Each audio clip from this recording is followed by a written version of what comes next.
Hello friends, मैं आपका अपना फ्रेंड आज आपके लिए लाया हूँ फिर से एक नया वीडियो जिसमें हम बीएससी एग्रीकल्चर 6 सेमेस्टर के अंतर्गत एमसीक्यू क्वेश्चन को सॉल्व करेंगे, जो कि हमारा farm management, protection and resource economics के अंतर्गत आता है। तो चलिए हम आज का अपना वीडियो शुरू करते हैं। तो आज का हमारा पहला क्वेश्चन है, मिश्रित खेती में निम्नलिखित संयोजन का मिश्रण शामिल है। तो इसका हमारा सही आंसर क्या है? तो फसल और पशुधन अर्थात पशुपालन इसका सही आंसर है। अगला क्वेश्चन है हमारा क्वेश्चन नंबर 2, भूमि पर उच्च जनसंख्या दबाव के क्षेत्रों में किस प्रकार की खेती की जाती है? तो गहन निर्वाण खेती करने का कार्य किया जाता है। हमारा अगला क्वेश्चन है क्वेश्चन नंबर 3, उर्वरकों में क्रांति का संबंध किस रंग से है? तो उर्वरकों में क्रांति का संबंध भूषण से है।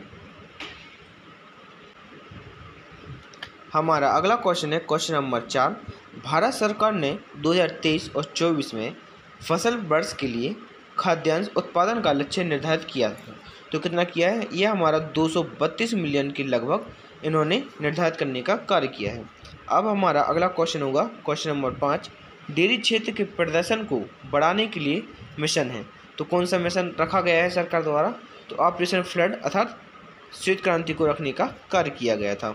हमारा अगला क्वेश्चन है क्वेश्चन नंबर 6, झारखंड में कृषि के आदिम रूप को कहा जाता है। तो कृषि के आदिम रूप को क्या कहा जाता है? कुरबा अर्थात झूम कृषि कहा जाता है। वहाँ पर झारखंड में सबसे अधिक मात्रा में झूम खेती को करने का कार्य किया जाता है। हमारा अगला क्वेश्चन है क्वेश्चन नंबर 7, भारत में जोतों के प्रकार कितने हैं? तो भारत में मुख्य रूप से जोतों के प्रकार अर्थात 5 प्रकार के होते हैं। पहला हमारा जोत होता है सीमंत जोत अर्थात सीमंत किसान, जो कि 1 हेक्टेयर या इससे भी कम होते हैं। दूसरा होता है लघु, जो कि 1 से 2 हेक्टेयर होते हैं। तीसरा हमारा अर्धमाध्यम, ये 2 से 4 हेक्टेयर होते हैं। और चौथा है हमारा माध्यम, जो कि 4 से 10 हेक्टेयर वाले किसान होते हैं। और पांचवा हमारा बड़ा किसान, जो कि 10 से अधिक हेक्टेयर वाले किसान होते हैं। यहाँ पर कोई कन्फ्यूजन ना हो इसलिए मैंने इसमें एक नोट भी लिखा है, जैसे कि देश में लगभग 67% सीमांत किसान पाए जाते हैं, जिनके पास लगभग 4 से 10 हेक्टेयर भूमि पाई जाती है या खेत पाए जाते हैं। दूसरा है 18% लघु किसान पाए जाते हैं और तथा 0.7% बड़े जोत वाले किसान पाए जाते हैं। मेरा अगला क्वेश्चन है क्वेश्चन नंबर 8, प्रक्षेत्र अर्थात फार्म के कितने प्रकार होते हैं? तो मुख्य रूप से फार्म को 3 रूपों में बांटा गया है। पहला होता है हमारा व्यावसायिक फार्म, अर्थात इसमें व्यवसाय के अंतर्गत अर्थात व्यवसाय को मानकर ही इसके अंतर्गत खेती के कार्य को करने का कार्य किया जाता है, अर्थात इसमें ज़्यादा से ज़्यादा लाभ को प्राप्त करने का कार्य किया जाता है। दूसरा है अनुसंधान फार्म। अनुसंधान फार्म ऐसे फार्म जिसके अंतर्गत किसी चीज़ की नई चीज़ों को खोजने के लिए अनुसंधान का कार्य किया जाता है। यह मुख्य रूप से सरकार द्वारा तथा यूनिवर्सिटियों अर्थात विश्वविद्यालयों के अंतर्गत आने का कार्य करते हैं। और हमारा तीसरा है प्रदर्शन फार्म। अगला क्वेश्चन है हमारा क्वेश्चन नंबर 9, प्रक्षेत्र के आकार को प्रभावित करने वाले कारक कौन कौन से होते हैं?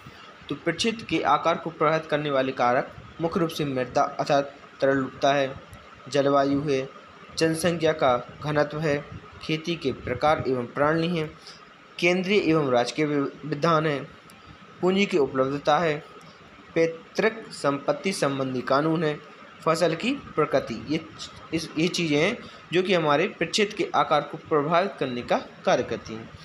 यहाँ पर मैंने 2 पॉइंट लिखे हैं। एक है हमारा राष्ट्रीय डेयरी अनुसंधान संस्थान कहाँ पर है? तो राष्ट्रीय डेयरी अनुसंधान संस्थान करनाल अर्थात हरियाणा में स्थित है। और दूसरा मैंने इसी के साथ पॉइंट लिखा है, मोस्ट इम्पोर्टेंट है, जो कि राष्ट्रीय डेयरी विकास समिति कहाँ पर है? तो ये हमारी गुजरात में स्थित है अमूल डेयरी। सॉरी ये हमारी अमूल डेयरी नहीं, ये हमारी आनंद डेयरी है, जो कि भारतीय डेयरी है। हमारा अगला क्वेश्चन है क्वेश्चन नंबर 12, अल्पकालीन उत्पादन फसल की व्याख्या करता है। तो यह फसल की क्या व्याख्या करता है? यह व्याख्या करता है कि परिवर्तनशील अनुपात का नियम। अगला क्वेश्चन हमारा क्वेश्चन नंबर 12, अल्पकालीन उत्पादन फसल की व्याख्या करता है। तो कौन करता है? यह हमारा परिवर्तनशील अनुपात का नियम व्याख्या करने का कार्य करता है। अगला क्वेश्चन है हमारा क्वेश्चन नंबर 13, दीर्घकालीन उत्पादन फलन किससे संबंधित है? तो पैमाने के प्रतिफल का नियम यह है। हमारा अगला क्वेश्चन है क्वेश्चन नंबर 14, उत्पादन के किस चरण में एक बुद्धिमान निर्माता अल्पकालीन उत्पादन में काम करना पसंद करता है? तो इसका द्वितीय चरण सही आंसर है। अगला क्वेश्चन हमारा क्वेश्चन नंबर 15, परिवर्तनशील अनुपात का नियम उत्पादन के 3 चरणों की व्याख्या करता है। उत्पादन के पहले चरण में क्या है? तो एमपी और एपी दोनों में सिद्ध करना होता है। अगला क्वेश्चन हमारा क्वेश्चन नंबर 16, किस समय उत्पादन के सभी साधनों को बदला जा सकता है? तो दीर्घकाल के समय सभी साधनों को बदलने का कार्य किया जा सकता है। अगला क्वेश्चन है हमारा क्वेश्चन नंबर 17, परिवर्तनीय और निश्चित संसाधनों की तकनीक दक्षता कब बढ़ती है? तो प्रथम चरण में बढ़ने का कार्य करती है। अगला क्वेश्चन है हमारा क्वेश्चन नंबर है हमारा 18, कौन सा वक्र एसी को उसके निम्नतम बिंदु पर काटता है? तो एमसी पर यह काटने का कार्य करता है। अगला क्वेश्चन है हमारा क्वेश्चन नंबर 19, उत्पादन की कुल लागत का कितना प्रतिशत श्रम निवेश में जाता है? तो यह लगभग हमारा 25 से 30% जाने का कार्य करता है। अगला क्वेश्चन हमारा क्वेश्चन नंबर 20, उर्वरकों पर व्यय कहलाता है। तो उर्वरकों पर खर्च क्या कहलाता है? तो परिवर्तनीय लागत कहलाती है। अगला क्वेश्चन है हमारा क्वेश्चन नंबर है हमारा 21, कौन सा सूत्र पूंजीगत कारोबार की दर का सही माप देता है? तो इसका सूत्र है हमारा सकल आय गुणा 100 बटे में कुल कृषि संपत्ति। अगला क्वेश्चन हमारा 22, संसाधन आवंटन अनुपात के रूप में कृषि प्रोवाइडर फ्रॉम प्रबंधन संबंधित है। तो क्या संबंधित है? इंटा फ्रॉम प्रबंधन से संबंध रखने का यह कार्य करता है। अगला क्वेश्चन हमारा क्वेश्चन नंबर 23, कृषि प्रबंधन से संबंधित है। तो कृषि प्रबंधन से संबंध क्या है? विवेकपूर्ण निर्णय लेना, दुर्लभ संसाधनों का उपयोग करना और लाभ अधिककरण और पारिवारिक क्षमता को ध्यान में रखना। अगला क्वेश्चन है हमारा क्वेश्चन नंबर हमारा 24, कृषि प्रबंधन एक व्यवहारिक विज्ञान है क्योंकि यह अन्य भौतिक विज्ञानों के तथ्यों से संबंधित है और उन तथ्यों और निष्कर्षों की प्रयोज्यता का परीक्षण करता है। अगला क्वेश्चन है हमारा 25, फार्म योजना में शामिल है। तो फार्म योजना में कृषि बजट पहले से तैयार करना सबसे प्रमुख कार्य होता है जो कि उसमें शामिल किया जाता है सर्वप्रथम। अगला क्वेश्चन है हमारा क्वेश्चन नंबर है हमारा 26, इन्वेंटरी माइनस कुल लागत में सकल रिटर्न प्लस चार्ज किसके बराबर होता है? तो हमारा कृषि आय के बराबर होने का कार्य करता है। अगला क्वेश्चन हमारा 27, कृषि नियोजन का अर्थ है। तो कृषि नियोजन का अर्थ क्या है? For budgeting. क्वेश्चन नंबर है हमारा नेक्स्ट 28, पूंजीवादी खेती में भूमि का स्वामित्व होता है अर्थात भूमि का मालिक कौन होता है? तो भूमि का स्वामी और फैक्ट्री स्वामी यह दोनों ही भूमि का स्वामी होता है। अगला क्वेश्चन है हमारा क्वेश्चन नंबर है हमारा 29, उत्पादन फलन के प्रथम चरण में उत्पादन की लोच क्या होती है? तो 1 से अधिक होने का यह कार्य करती है। अगला क्वेश्चन है हमारा 30, उत्पादन फलन में इनपुट क्या है? तो उत्पादन फलन में इनपुट असिचत, स्वतंत्र चर, अवरोधन इन तीनों में से कोई भी नहीं है अर्थात इसका सही आंसर क्या है हमारा? उपयुक्त में से कोई नहीं। अगला क्वेश्चन है हमारा क्वेश्चन नंबर 31, जब MRPS बराबर 0 तो उत्पाद क्या होगा? तो इसका सही आंसर क्या है हमारा? सप्लीमेंट्री इसका सही आंसर है। अगला क्वेश्चन है हमारा क्वेश्चन नंबर है हमारा 32, पारिवारिक और भाड़े के मजदूर किसके उदाहरण होते हैं? तो पारिवारिक और भाड़े के मजदूर हमारे कम्प्लीमेंट्री के उदाहरण होते हैं।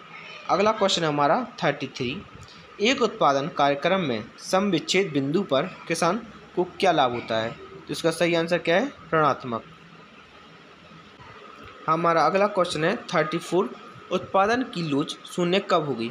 तो उत्पादन की लोच शून्य तृतीय चरण की शुरुआत में होने का कार्य करती है। अगला क्वेश्चन है हमारा 35, यदि जमीन के एक निश्चित टुकड़े पर खेती की प्रणाली पर अधिक से अधिक पूंजी और श्रम लागू होते हैं यह खेती के रूप में जाना जाता है। तो किसके रूप में जाना जाता है? ये गहन खेती के रूप में जाना जाता है। हमारा अगला क्वेश्चन है क्वेश्चन नंबर 36। श्रम निवेश के लिए उत्पादन की कुल लागत का कितना प्रतिशत जाता है? तो यह लगभग 25 से 30% तक जाने का कार्य करता है। अगला क्वेश्चन है हमारा क्वेश्चन नंबर 37। कितने किसानों के पास भारत में जमीन 10 हेक्टेयर से अधिक है? तो यह हमारे देश में लगभग 4% तक ही किसान इतने हैं जिनके पास 10 हेक्टेयर से भूमि अधिक है। इस वीडियो का लास्ट क्वेश्चन हमारा 38। मिश्रित खेती में सकल कृषि आय में पशुधन का योगदान है। तो पशुधन का योगदान कितना होता है? कम से कम 10% तक इसका योगदान होता है। तो आज के लिए इतना ही। हम मिलेंगे अपने अगली वीडियो में। तो वीडियो को लाइक कीजिए, दोस्तों को शेयर कीजिए और चैनल को सब्सक्राइब कीजिए ताकि हमारा वीडियो सबसे पहले आप तक पहुँच सके। Thank you for watching my video.